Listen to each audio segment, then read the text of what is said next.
하나님의 말씀 요한복음 16장 말씀을 함께 보도록 하겠습니다. 요한복음 16장 7절부터 15절까지의 말씀을 우리 함께 교독하도록 하겠습니다. 신약성경 175페이지 요한복음 16장 7절로 15절입니다. 그러나 내가 너희에게 실상을 말하노니 내가 떠나가는 것이 너희에게 유익이라.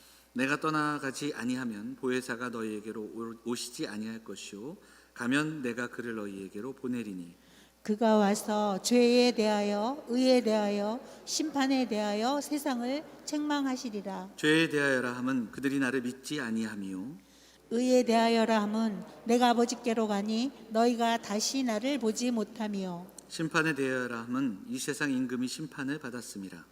내가 아직도 너희에게 이를 것이 많으나 지금은 너희가 감당하지 못하리라. 그러나 진리의 성령이 오시면 그가 너희를 모든 진리 가운데로 인도하시리니 그가 스스로 말하지 않고 오직 들은 것을 말하며 장래일을 너희에게 알리시리라.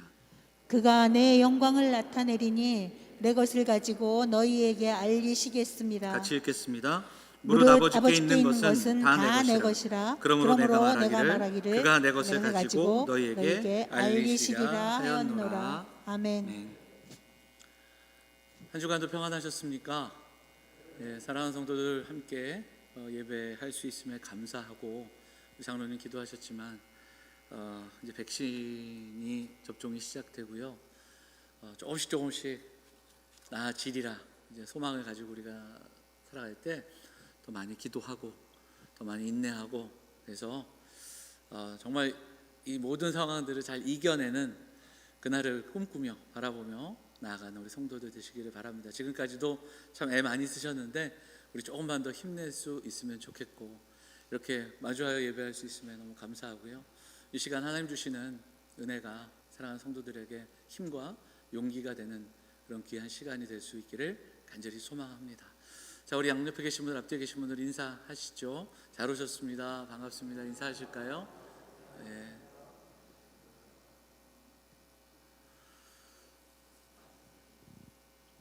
본문의 말씀 의지해서 세상을 책망하시랴 이 제목으로 말씀을 좀 나누도록 하겠습니다. 아이들 키우다 보면 아이들이 말을 유난히 안 듣는 그 때가 있잖아요. 예전에는 뭐 미운 7살, 뭐 8살, 근데 요즘은 미운 3살, 4살 뭐 그러더라고요. 특히 저희 집 이렇게 보면 여자 아이보다는 남자 아이가 고집이 세잖아요. 아이들이 이렇게 유난히 막 말을 안 들을 때가 있어요. 한번 뭔가 이렇게 막 우리가 흔히 말하는 심통이 나면 때를 쓰는데 막 혼을 내고 말을 알아듣게 설명해도 이게 먹히지가 않을 때가 있더라고요. 이제 그러면 저희 집에서는 저희 아내가 숨을 쉬게 하더라고요. 큰 숨 쉬라고. 그냥 그 슬픔에 어쩌지를 못해서 꺼이 울면 숨 쉬라고 하면 숨을 쉬면 진짜로 조금 나아져요. 그리고 때로는 너무 이게 통제가 안 될 때는 이제 내버려 두기도 좀 하고 뭐 이제 이러는데 근데 실제로 아이들만 이런 게 아니더라고요. 어려운 일들이 자꾸 겹치고 힘들고 어려운 일이 생기면 어른인들인데도 불구하고 우리가 사실 타인의 어떤 위로와 이렇게 어떤 설명들이 잘 들리지 않을 때가 많습니다. 어떤 상황들 속에서 분노하게 되잖아요. 화가 나면 아무리 그 상황에 대해서 제대로 설명을 해도 그게 들리지 않습니다. 그러니까 확증이 돼버리면 그리고 마음에 분노가 가득할 때 아무리 그걸 뭐 설명해주고 변명하고 또 이해시켜도 이해되지 않는 때가 있고 그리고 너무 힘든 일들을 겪는 성도들에게도 어떤 위로를 하고 또 같이 격려해도 사실 위로가 잘 들리지 않는 그런 때가 분명히 있습니다. 요 몇 주 동안 우리 성도들 이렇게 통화도 하고 또 만나서 이야기 좀 나눠보고 하면 좀 그런 시기를 예전보다는 많이 겪는 우리 성도들이 많은 것 같아요.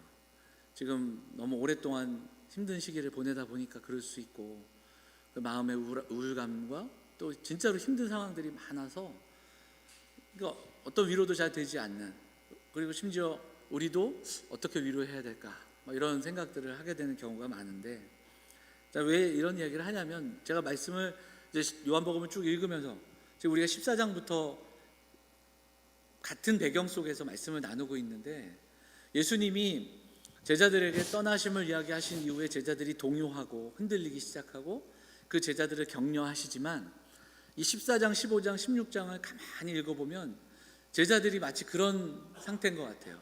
그래서 보면 아까 제가 말씀드렸던 아이들이 그렇게 마음에 힘든, 그리고 우리가 인생을 살아가면서 어려운 일을 겪을 때 어떤 말도 들리지 않는 상태를 뭐라고 그러냐면 심연에 빠졌다, 그리고 또 다른 표현으로는 슬픔의 지배를 당했다, 이런 표현을 쓰더라고요. 지금 제자들의 모습이 그런 것 같아요. 지금 근심과 걱정에 온통 사로잡히고 슬픔의 지배를 당한 겁니다. 그리고 또 이것은 오늘을 살아가는 우리들이 겪고 있는 이 일들 속에서 어찌 보면 우리도 상황과 환경 속에 슬픔의 지배를 당하고 우울감의 지배를 당하고 또 여러 가지 상황들에 속해 있는 우리들의 모습이 아닌가, 그런 생각을 해보게 되는 거죠. 자, 그러면서 14장에서 예수님이 제자들을 향해서 계속 반복해서 얘기하시는 거예요. 이게 끝이 아니고, 그리고 그 말씀의 중심에, 그 위로의 중심에는 뭐가 있냐면 보혜사 성령에 대한 말씀이 계속해서 나옵니다. 그래서 우리가 한번 생각을 해보시고 기억을 해보시면 성령에 대한 말씀이 계속해서 나오고, 그 성령이 오심으로 인해서 제자들에게 얼마나 큰 유익이 있으며, 심지어는 지금의 모습은 연약하나 성령께서 그들을 통해서 어떤 일들을 이루실까, 그 약속의 말씀이 반복이 돼요. 그리고 성령이 지금은 이 말씀을 다 이해하지 못하지만 너희에게 말씀을 생각나게 하실 것이고 설명하실 것이고 증언하실 것이라고 얘기하는데, 제자들이 이렇게 이것을 많이 이해하고 또 이것을 받아들이지 못하는 상황이 반복이 되는 것 같아요. 그러다 보니까 예수님이 계속해서 얘기하시죠. 자, 오늘 우리가 읽은 본문도 역시 마찬가지입니다. 그래서 보면 7절이 어떻게 시작하는지 한번 볼까요? 7절 한번 읽어보도록 하겠습니다. 7절 말씀 읽을까요? 시작. 그러나 내가 너희에게 실상을 말하노니 내가 떠나가는 것이 너희에게 유익이라. 내가 떠나가지 아니하면 보혜사가 너희에게로 오시지 아니할 것이요 가면 내가 그를 너희에게로 보내리니. 이렇게 말씀하십니다. 여기에도 보면 사실 이 이야기를 이미 하신 말씀 아니겠습니까? 근데 또 이야기하시는 거예요. 그리고 보혜사가 오셔야 제자들에게 얼마나 유익하고 또 힘들고 어려운 때에 성령께서 어떤 일들을 하실 것인가, 이것을 설명하는 말씀으로 또 시작이 되는 겁니다. 그런데 오늘 우리가 읽은 본문에는 앞서 얘기했던 그 성령의 일하심과는 조금 더 다른, 그러니까 성령의 일하심을 조금 다른 관점에서 말씀하고 있는 이 본문이 우리에게 소개되고, 오늘 우리가 좀 그 이야기를 좀 나눠보도록 하겠습니다. 자, 8절도 한번 읽어볼게요. 8절 같이 읽겠습니다. 시작. 그가 와서 죄에 대하여, 의에 대하여, 심판에 대하여 세상을 책망하시리라. 자, 성령께서 오셔서 어떻게 하신다고요? 세상을 책망하시는 거예요. 자, 죄에 대해, 의에 대해, 심판에 대해. 오늘 이 본문을 한번 나눠서 한번 살펴볼 텐데, 그 공동 번역으로 이 번역을 좀 바꿔보니까 이렇게 설명을 하고 있습니다. 한번 읽어볼까요? 같이 읽겠습니다. 시작. 그분이 오시면 죄와 정의와 심판에 관한 세상의 그릇된 생각을 꾸짖어 바로 잡아 주실 것이다. 이렇게 말씀합니다. 그래서 책망하신다라는 그 말씀이 바로 잡는다, 꾸짖는다라는 표현으로 번역이 되어 있습니다. 책망하신다라는 단어를 좀 더 찾아보니까 헬라어 단어에는 어떤 뜻이 있냐면 법정적인 용어로 쓰이는 그런 단어인데, 신약 성경에 한 18번 나오더라고요. 그런데 이 내용을 보면 꾸짖다, 폭로하다, 드러내다, 정죄하다, 이런 그 단어들로 번역이 됩니다. 그러면 조금 우리가 생각해 볼 게 있습니다. 그게 뭐냐면 기억을 해보시면 또 다른 보혜사를 처음 설명할 때 제가 몇 주 전에 이 보혜사가 오셔서 하시는 일들 가운데 하나가 뭐냐면 보호하고 은혜를 베푸시는 카운셀러의 역할을 하시고 변호사의 역할을 해주신다, 그런 말씀을 드렸거든요. 그런데 실상 오늘 본문만을 보면 이 책망하신다는 단어가 과연 그런가? 그렇지 않습니다. 지금 보니까 어떤 뜻이냐면 폭로하고 드러내고 꾸짖고 그리고 정죄한다, 바르게 한다, 이런 뜻이 있다면 어찌 보면 변호사의 역할, 보호하시고 은혜를 베푸시는 선생의 의미와는 좀 다른, 그래서 오늘 본문에서의 책망은 뭐냐면 법정에서 볼 때는 변호사보다는 어디에 가까울까요?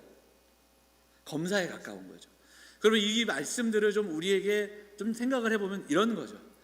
성령께서 오셔서 제자들의 모습을 볼 때는 제자들에게는 변호사의 역할을 해주시는 겁니다. 그들을 보호하시고 위로하십니다. 그러나 핍박하고 정죄하는 세상을 향해, 유대인들을 향해서는 검사의 역할을 하시는 거예요. 오늘을 살아가는 성도들에게 성령은 보호자의 역할을 하시고 변호사의 역할을 하십니다. 그런데 세상을 향해서는 검사의 역할을 하시는 거죠. 그런 의미가 어느 정도 담겨 있다. 이 책망하신다라는 단어를 그렇게 이해하면 우리가 좀 이해가 될 겁니다. 그러면 오늘 본문, 읽었던 본문 8절에 보면 그 책망하시는 영역이 구체적으로 세 가지를 딱 꼬집어서 이야기하거든요. 그게 뭐였습니까? 세 가지가 죄에 대해, 의에 대해, 심판에 대해. 이 내용을 한 번 더 생각을 좀 해보도록 하겠습니다. 첫째는 죄에 대해 세상을 책망하십니다. 죄를 드러내시는 겁니다. 죄가 무엇인지를 보여주시는 겁니다. 드러내어 정죄하다, 이렇게도 번역을 할 수 있겠죠. 죄가 무엇인가, 이것을 보게 하시는 거예요. 죄를 설명할 때는 우리가 성경 공부 시간에 여러 번 이제 나누게 되잖아요. 죄에 대해서 우리는 이야기를 안 할 수가 없으니까. 그래서 죄라는 단어를 보면 하말티아, 관역에서 벗어나다라는 뜻이 있다, 이런 설명을 하면서 그 관역을 향해 나아가지 못하는 이런 그 모습들을 이야기하지만, 성경에서 말하는 죄는 행위를 이야기하기 전에 존재를 이야기합니다. 아담이 불순종함으로 겪게 되는 우리의 하나님과의 깨어진 관계, 하나님 앞에서 깨어진 상태, 존재, 어떤 행위로 회복될 수 있는 것이 아닌, 양심의 문제나 사회적인 통념의 문제가 아닌 죄의 본질이 무엇인가를 성경은 분명하게 말씀하고 있는 겁니다. 그래서 우리가 스스로 죄를 해결할 수 없기에 예수님이 이 땅에 오신 것이고, 그 예수 그리스도를 믿음으로 우리가 죄에서 자유를 얻게 되는 그 이야기가 복음에 선포되고 있는 겁니다. 오늘 본문에도 죄에 대하여 책망을 하시는데 그 죄가 무엇인지를 깨닫게 하시는 겁니다. 그러면 그 죄는 무엇인가요? 9절 읽겠습니다. 9절 같이 읽어볼까요? 같이 읽겠습니다. 시작. 죄에 대하라 함은 그들이 나를 믿지 아니하며. 죄는 무엇인가? 예수 그리스도를 믿지 않는 겁니다. 자, 이걸 조금 더 설명해 보자면, 우리가 죄라는 것이 사회를 살아갈 때 우리가 공동체를 살아가게 되고 사회적인 합의에 의해 살아갑니다. 사람들이 모여 살면 사회적인 합의로 법을 만들고 그 법의 테두리 속에서 우리가 살아가죠. 그래서 그 테두리를 벗어나는 게 범죄한다 라고 이야기를 하는 겁니다. 그런데 여러분, 중요한 것은 이 사회적인 통념, 도덕, 그리고 법, 죄, 이것은 시대가 흐를 때 달라집니다. 그 진리의 개념과는 다른 거예요. 그래서 우리 주변에 보면 예전에 죄였던 것이 지금은 죄가 아닐 수 있는 것이 있고요. 애매한 선상에 있는 것이 그것을 판단하는 사람에 따라, 그것을 바라보는 사람에 따라 평가가 달라질 수 있더라는 겁니다. 예를 들자면 문화적인 차이도 있을 수 있고요. 예를 들자면 일부다처제 같은 경우 허용하는 데가 있고요.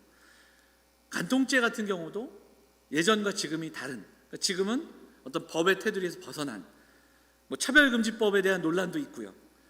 명예훼손, 여러 가지 사회적인 법들이 많습니다. 지금도 뉴스에 이렇게 오르락 내리락 하는 걸 보면 똑같은 사건을 판사가 어떻게 판단하느냐에 따라 결과가 다른 것을 보면서 논란이 되기도 하죠. 오늘 성경은 그 죄에 대해서 이야기할 때 그런 이야기를 하고 있는 것이 아니라 가장 본질적인 부분들을 선포하고 있는 겁니다. 예수 그리스도를 믿지 않는 것이 죄라는 겁니다. 예수를 그리스도로 믿지 않는 겁니다. 그런데 여기서 믿다 안 믿다, 이 믿음에 대한 이야기를 우리가 바라보면 단순한 개념과 또 지식적인 개념으로 끝나지 않습니다.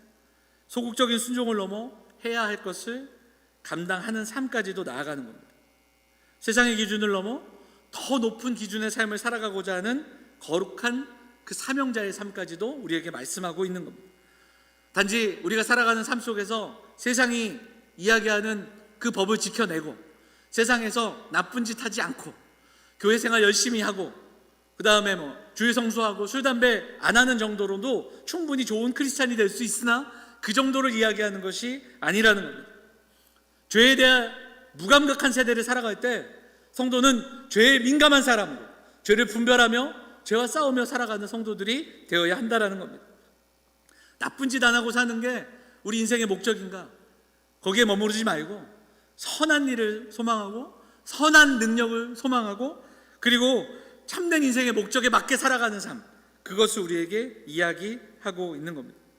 성령께서 죄에 대해 책망하시는 것은 단순하게 예수를 믿느냐 믿지 않느냐가 아니라 그것을 넘어서 믿는다 하면서 세상의 기준을 쫓고 죄에 둔감하게 살아가는 세상 속에서 그저 묻혀 살아가는 사람들, 하나님의 말씀대로 살지 않는 그 모든 죄를 책망하신다라는 말씀이 여기에 담겨 있는 겁니다.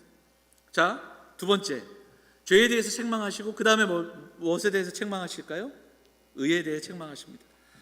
사실은 이 8절 본문이 굉장히 좀 어렵습니다. 이것을 그렇게 교리적으로 해석하는 부분이나 어려운 이야기들이 좀 많지만 좀 간단하게 설명하자면 여기에서 선포하는 것이 무엇인가? 자, 10절 말씀을 한번 보도록 하죠. 10절 읽겠습니다. 시작. 의에 대하여는 내가 아버지께로 가니 너희가 다시 나를 보지 못하며. 의에 대해 말씀하시는데 예수님이 아버지께로 가는 것과 관련해서 말씀하십니다. 그래서 여기서의 의는 단순한 우리의 의로움, 인간적인 어떤 의가 아니라 예수 그리스도의 의, 예수 그리스도로 말미암아 우리에게 주시는 참된 의, 이 의를 이야기하는 겁니다. 그래서 예수님이 아버지께로 가심으로 말미암아 이것이 증명되는 겁니다. 당시에 유대인들은 예수님을 잡아 죽이고 십자가에 못 박는 것으로 말미암아 그것을 통해 자신들의 의를 드러내려고 했습니다. 빌라도는 예수님의 죄를 찾지도 못한 채 십자가형을 언도합니다.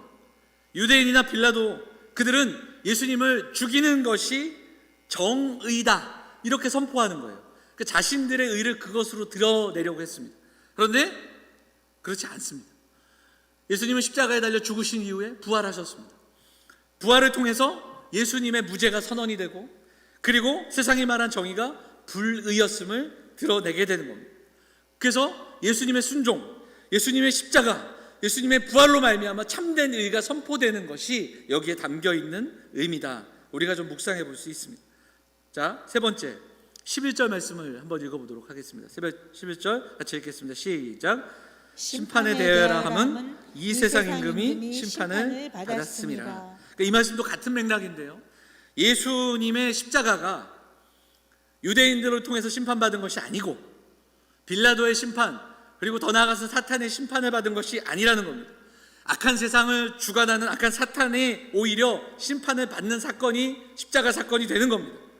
처음에는 악함이 승리하는 것 같고 유대인들이 승리하는 것 같고 그리고 사단이 승리하는 것 같지만, 그래서 예수님이 버림받으시고 제자들이 버림받는 그런 장면 같지만 예수님의 부활로 그리고 예수님께서 선포하시는 사단에 대한 심판이라는 것을 증명하실 것이라는 선언이 여기에 담겨 있다라는 겁니다. 세상의 심판이 아닙니다. 그리고 장차 나아가서는 제자들이 겪을 출교와 그리고 죽임을 당함도 역시 마찬가지입니다. 그 이야기가 14장부터 계속해서 선언되고 선포된 겁니다. 성령께서 오셔서 무엇이 죄이며 무엇이 의며 무엇이 진짜 심판인가를 분명하게 선언하시고 깨닫게 하실 겁니다. 십자가와 부활의 의미를 제자들이 깨닫고 그 제자들이 깨달은 그 놀라운 심판의 의미를 성도들이 깨닫게 되고 그리고 죄와 의가 무엇인지 그리고 심판이 무엇인지를 깨닫게 되는 은혜가 성령을 통해서 초대교회 제자들과 사도들과 그리고 또 우리 성도들에게 주어진다라는 것을 말씀하고 계시는 내용입니다. 자, 책망이 무엇인가? 그러면 책망을 하는 구체적인 세 가지를 우리가 살펴봤는데, 그럼 이것을 어떤 식으로 어떤 방식으로 책망하실 수 있을까? 어떤 방식으로 세상을 책망하시는가? 이것을 한번 생각해 보기를 원합니다. 이것이 어찌 보면 우리의 적용이 될 수 있겠죠. 세 가지를 지금 나눈 그 세 가지를 생각해 볼 때 첫 번째는 죄를 분별하고요, 죄에서 자유함을 얻은 성도들의 삶을 통해 세상을 책망하시는 겁니다. 예수님을 믿지 않으며 스스로 판단하고 스스로 삶의 주인된 자들 그리고 삶의 기준을 가진 자들을 책망하시는 겁니다. 오히려 세상을 살아갈 때 죄를 분별하고 죄에서부터 자유로운 것이 무엇인지, 생명의 법을 따르는 것이 무엇인지를 믿고 그것을 향하여 나아가는 성도들을 향해서 혼돈스럽고 그리고 각기 저마다의 뜻대로 살아가는 세상을 책망하신다라는 겁니다. 정말 사람다운 삶은 무엇인지, 정말 이 땅에서 존귀한 삶은 무엇인지를 오히려 혼란스러운 세상에서 살아가는 사람들이, 그리고 갈 길을 몰라 헤매는 사람들이 그 성도들의 삶을 통해 죄가 무엇인지, 삶의 존재가 무엇인지, 존재의 품격이 무엇인지를 보게 하신다라는 겁니다. 두 번째, 또 같은 이야기인데요, 그 하나님의 의를 경험한 사람들이 살아가는 삶을 통해 이 땅에서 진짜 의가 무엇인지, 세상의 이기적인 정의가 얼마나 그릇됐는지를 또 책망하시는 겁니다.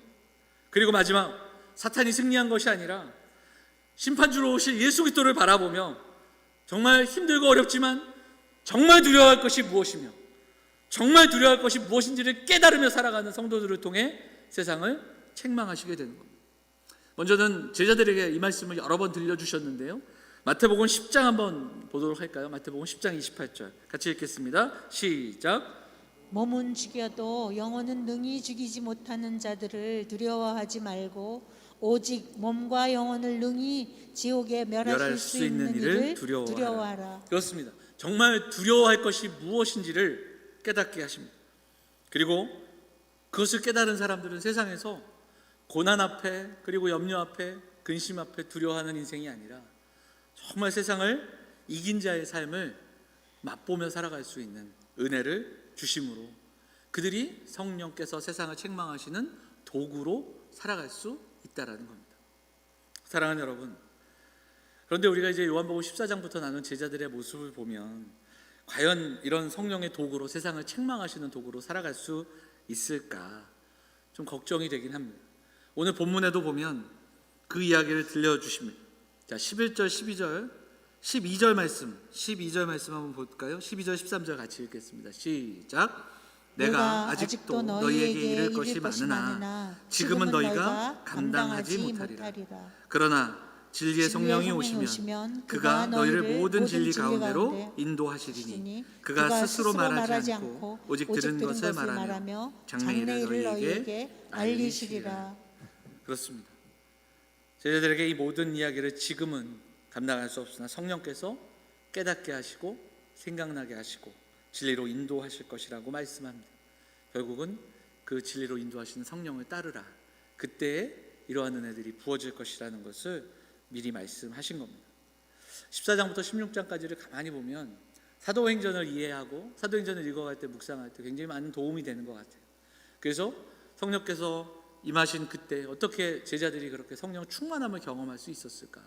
그래서 하루아침에 된 것이 아니라 주님의 말씀들이 이미 있었고 그 말씀을 가슴에 담아뒀던 그 제자들이 그 성령 충만함을 경험함으로 그 인도하심을 따라가고 있었다라는 것을 우리가 생각해 볼 수 있겠지요. 사랑하는 여러분, 오늘 본문이 성령께서 세상을 책망하신다는 선언입니다. 죄와 의와 심판에 대해 무엇보다 성령의 인도하심과 가르치신 가운데 죄를 분별하고 의를 행하는 성도들의 삶을 통해 세상을 책망하신다라는 것을 우리가 기억하게 됩니다. 자, 그런데 그러면 이제 우리가 이 말씀을 조금 더 우리의 삶을 돌아보며 적용해야 됩니다. 지금의 교회는, 지금 우리의 삶은 과연 세상을 책망하시는 성령의 도구로 살아가고 있는가? 이 땅의 교회는, 이 땅의 성도들은 먼저는 성령의 책망하심을 듣고 그 말씀을 통해 죄를 분별하며 의를 행하며 그리고 두려워할 것을 두려워하며 살아가고 있는가? 그래서 세상을 향해 갈 길을 알지 못하는 자들, 세상의 혼돈스러운 그런 여러 가지 삶 속에서 길을 보여주고 길이 되고 있는가? 우리가 좀 정직하게 돌아봐야 합니다. 아니, 정직하게 돌아볼 때 좀 마음이 힘든 그런 시대를 우리가 살아갑니다. 세상이 말씀대로라면 세상을 향해 교회가 책망해야 됩니다. 세상을 향해 교회가 책망의 메시지를 보여줄 수 있어야 됩니다. 그런데 지금은 세상이 교회를 책망합니다. 세상보다 더 높은 기준, 또 선명한 어떤 기준과 상식과 가치를 보여줘야 하는데, 그런데 지금 우리의 모습은 과연 그런가?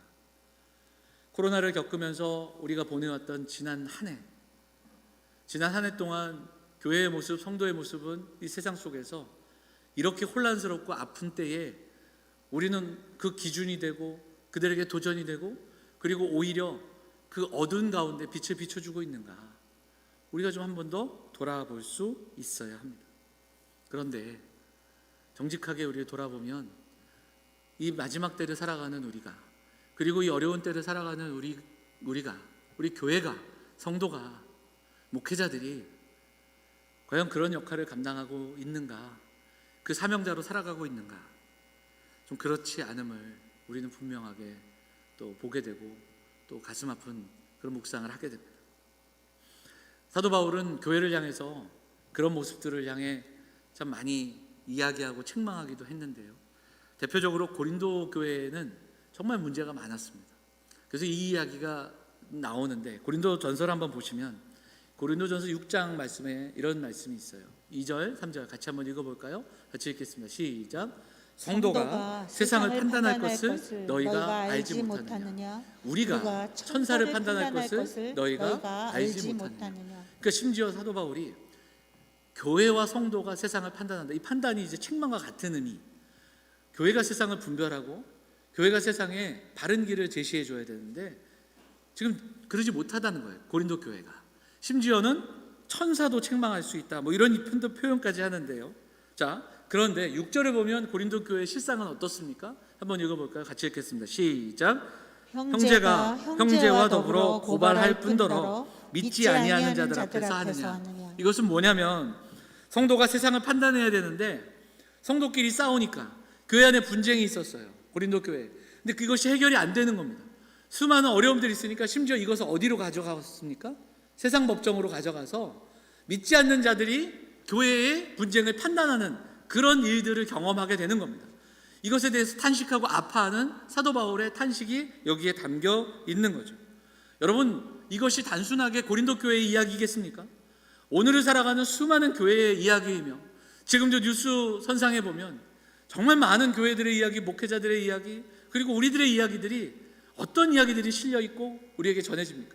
물론 때로는 좀 안타깝고, 때로는 이것이 진실인지 좀 더 알려져야 되는 그런 이야기도 있고, 또 안타까움이 있지만 그럼에도 불구하고 지금 우리는 그 모든 상황들을 통해 우리를 돌아보고 우리의 연약함과 또 우리가 사명 감당하지 못함을 우리가 기억하면서 우리가 먼저 성령의 책망하심을 들을 수 있는 그런 성도들이 되어야 할 줄 믿습니다.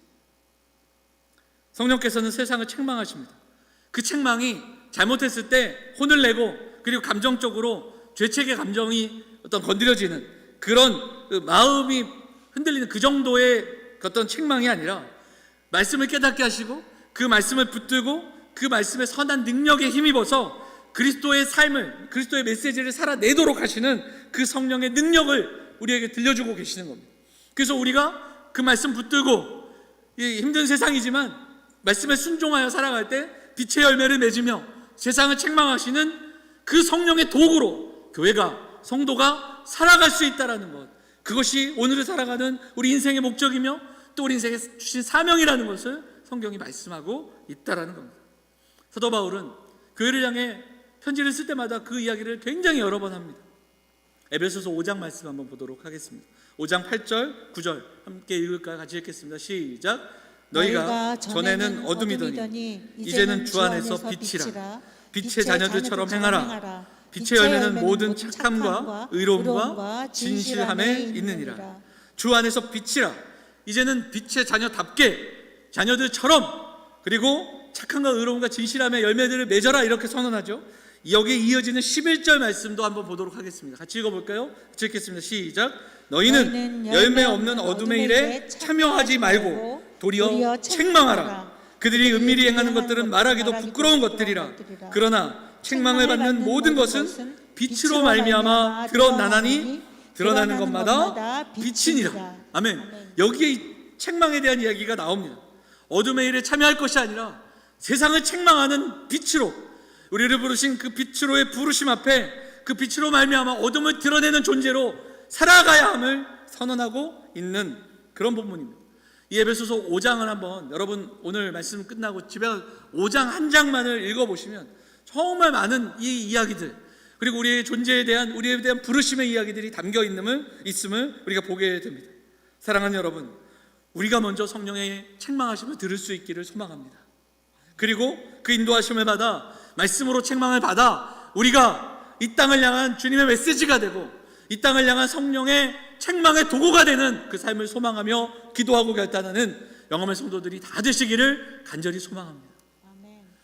얼마 전에 교단에 회의가 있어서 좀 일찍 가서 몇몇 분들과 이야기를 좀 나누는 중에 어떤 장로님과 이렇게 다른 교회 장로님과 좀 오랜 시간 동안 좀 이야기를 좀 나눌 수 있는 시간이 있었습니다.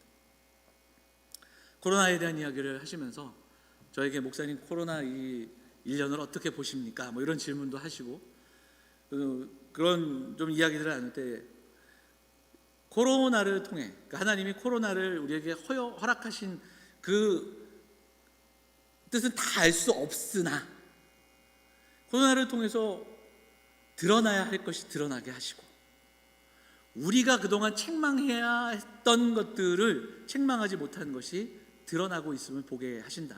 뭐 이런 이야기들을 함께 나누면서 하나님께서 이끌어 가시는 그 우리의 어떤 모습들, 우리가 신천지를 향하여 그리고 또 뭐 영생교를 향하여 이 땅에 잘못된 가치와 잘못된 복음을 전하는 자들을 우리가 책망하고 우리가 분별하고 우리가 그들과 뭐가 다른가를 보여줘야 했는데 우리가 여태까지 그러지 못했고 실제로 지금도 역시 믿지 않는 자들이 우리를 볼 때 무엇이 다른지를 구분하지 못하는 그런 현실들을 바라보면서 코로나로 인해 힘겹고 어려운 시대를 살아가고 여기에 담겨있는 그 모든 뜻을 우리가 다 알 수는 없으나 그러나 그 가운데 하나님께서 우리를 통해 하시고자 했던 일들을 오히려 성경의 말씀처럼 돌들이 속에 소리치게 하시고 또 다른 것들을 통해 드러나게 하시는 그러한 일들을 한참 동안 이야기했던 그런 기억이 있습니다. 사랑하는 여러분, 우리가 이 땅에 부르심을 받아 보내심을 다시 받은 사람들이라면 우리를 통해 하나님께서 원하시는 그 놀라운 일들이 있습니다. 이 땅의 교회들이 세상을 책망하는 성령의 도구가 될 수 있기를 간절히 소망합니다. 우리 영암교회가 그 일들을 감당할 수 있었으면 좋겠습니다. 교회가 세상을 걱정해야 됩니다. 교회가 세상을 책망할 수 있어야 됩니다. 지금의 가슴 아픈 현실이지만 먼저 우리가 이 말씀 붙들고 그렇게 살아오지 못했던 우리의 삶을 돌이키며 회개할 수 있기를 바랍니다. 돌이키고 성령의 책망하심을 먼저 듣고 그리고 말씀 붙들고 우리에게 남은 삶, 주를 위해 살고 순종함으로 살고 하나님만을 두려워하고 죄를 분별하며 죄와 싸우고 참된 의가 무엇인지를 선포하며 살아가는 삶을 우리가 좀 소망하면서 빛의 도구가 되는, 빛의 열매를 맺는 우리 성도들의 삶이 다 되시기를 축복합니다. 사랑하는 여러분, 성령께서 우리를 진리로 인도하십니다. 진리 안에서 진리를 먹고 진리를 듣고 진리를 살고 진리가 되는 성도들이 되시기를 간절히 소망합니다. 그 진리를 통해 거짓이 드러납니다. 그 진리를 통해 어둠이 드러나야 합니다. 교회는 세상의 빛입니다. 교회는 세상의 소금입니다. 우리가 그 일들을 우리가 함께 묵상하면서 돌아보면 물질의 지배, 권력의 지배, 그리고 쾌락의 지배, 결국은 그러한 삶으로 가다가 믿음은 온데간데 없고 슬픔과 절망의 지배를 받는 이 세상 속에서 하나님의 영이 지배하시는 삶, 하나님이 인도하시고 동행하시는 삶, 그래서 빛의 자녀들로 빛의 열매를 맺으며 세상을 향해 어둠을 드러내고 그리고 또한 비진리를 드러내고 그리고 또한 거짓을 드러내는 그 빛의 열매의 삶, 성령께서 세상을 책망하실 때 쓰는 그 성령의 도구의 삶을 살아가시는 사랑하는 성도들, 우리 사랑하는 영암교회 될 수 있기를 주의 이름으로 축원을 드립니다. 아멘. 우리 말씀 붙들고 함께 잠깐 기도하겠습니다. 기도하실 때 하나님 앞에 먼저 우리의 삶을 좀 내려놓고 다른 무엇을 탓할 것이 아니라 정말 믿음으로 살아가지 못하는 우리의 삶을 돌아보고 죄와 싸우며 정말 하나님의 자녀로, 하나님의 군사로 오히려 이 어려운 때에 빛의 열매로 살아가기를 소망하고 있다는 우리 성도들이 되시길 바랍니다. 우리 말씀 붙들고 잠시 기도하도록 하겠습니다. 같이 기도하겠습니다. 하나님 아버지, 오늘 살아가는 삶의 자리에서 함께 예배하기 위해 나온 사랑하는 성도들에게 은혜를 주시고 하나님 은혜를 허락하실 때에 다시 한번 우리의 모습들을 돌아보며 성령의 책망하심을 들을 수 있는 우리 성도들이 되어서 하나님 우리가 받은 구원의 은혜와 하나님 구원의 역사와 하나님의 은혜 속에 살아가며 하나님 우리가 받은 사랑 안에 다시 한번 하나님의 말씀 붙들고 하나님의 세상을 향한 그 메시지가 되고 도구가 되고 하나님 거룩한 그 빛의 열매를 맺는 사람들이 될 수 있도록 하나님 남은 삶 우리의 생애가 그런 귀한 삶이 될 수 있도록 하나님이 어두운 시대에 하나님의 교회들이 정말 하나님 이 땅에서 하나님 쓰시는 도구가 될 수 있도록 하나님 교회가 교회 될 수 있도록 하나님 우리를 불쌍히 여기시고 다시 한번 말씀으로 새롭게 되는 시간들이 될 수 있도록 하나님 우리가 예배자로 하나님 거룩한 주의 도구로 빛과 소금으로 살아가기를 결단하는 우리 교회와 성도들 될 수 있도록 하나님 인도하여 주옵소서. 드립니다. 하나님 죄로 인해 죽을 수밖에 없던 자들이 하나님의 자녀 또한 하나님 나라의 백성으로 살아가게 하셨는데 하나님 우리에게 주신 사명이 무엇인지를 다시 한번 생각하게 하시고 복음을 살아내고 진리를 살아낼 수 있는 성도들이 되어서 이 땅 가운데 빛과 소금의 삶을 살아가는 사랑하는 성도들이 다 될 수 있도록 은혜를 허락하여 주시옵소서. 진리의 말씀 안에 거하고 그 진리를 살고 거짓과 그리고 불의를 거부하는 힘과 용기를 주시고 세상의 가치가 아니라 그리고 자기의 뜻대로 살아가는 인생이 아니라 하나님의 나라를 바라보며 오늘 주시는 말씀을 간직하며 성령의 인도하심을 따라 살아가는 우리 모든 성도들 우리의 가정들 될 수 있도록 인도하여 주옵소서. 하나님 간절히 기도하는 것은 이 힘들고 어려운 때에 교회가 교회의 모습으로 회복되기 위하여 간절한 마음으로 기도하고 그리고 하나님께 돌이키는 은혜가 있을 수 있도록 인도하여 주옵소서. 그동안 너무나도 곁길로 가며 또한 너무나도 다른 길로 걸어온 우리들의 모습이었사오니 하나님 우리를 고쳐주시고 싸매주시고 회복시켜 주시옵소서. 하나님 특별히 참 힘들고 어려운 때에 인내하며 기도하는 성도들의 기도를 들어 응답하여 주시고 특별히 육신의 아픔으로 고통받으며 기도하는 우리 환우들 수술 이후에 그리고 수술을 앞둔 우리 성도들을 붙잡아 주셔서 하나님께 주시는 참된 위로와 소망을 품으며 기도하게 하시고 또한 연로하신 어른들 사랑하는 성도들의 가정을 붙들어 주셔서 이겨내게 하시고 오히려 이렇게 힘든 때에 가정이 더 화목하고 믿음 안에서 하나 되는 그런 가정들이 다 될 수 있도록 인도하여 주옵소서. 우리 자녀들에게는 은혜를 더하여 주셔서 이제 3월 되면 계약이 되고 그리고 또한 등교를 하는 그 발걸음 속에 또 하나님께서 은혜를 허락하여 주시고 일상이 흔들리고 온전하지 못한 하루지만 하루하루 속에서 하나님 주시는 지혜와 용기와 인내를 경험하는 그런 시간들이 될 수 있도록 인도하여 주옵소서. 이 나라와 이 땅 하나님께서 불쌍히 여겨주시고 이제 시작된 그 백신 접종이 끝나는 그날까지 안전할 수 있도록 그래서 이 모든 상황들이 회복되고 그리고 우리가 이 모든 것들을 돌아볼 때 이 모든 것조차 하나님의 은혜였음을 고백하며 나아가는 시간들이 될 수 있도록 인도하여 주옵소서. 사랑하는 성도들 오늘도 삶을 드리고 또 예물을 드리고 하나님 앞에 온전한 이 한 주의 삶을 두렵고 떨리는 마음으로 기도하며 하나님을 의지하며 나아가는 성도들에게 힘과 용기를 주셔서 이 한 주도 하나님의 나라를 경험하고 죄와 싸우며 하나님 나라와 그 의를 먼저 구하는 사랑하는 성도들이 다 될 수 있도록 인도하여 주옵소서. 날마다 주시는 그 하나님의 은혜로 채워주시고 또한 하나님의 전에 나와 함께 예배하지 못하는 사랑하는 성도들 연로하신 어른들 우리의 자녀들 기억하여 주셔서 주께서 주시는 은혜로 힘을 내게 하시고 잘 감당하여서 주의 전에 나와 예배하는 그날 주님 주시는 그 복된 기쁨과 감격을 경험하는 모든 가정들이 될 수 있도록 인도하여 주옵소서. 이 모든 말씀 우리를 원하신 예수 그리스도의 이름으로 감사하며 기도하옵나이다. 아멘. 찬송가 455장 함께 찬송하겠습니다.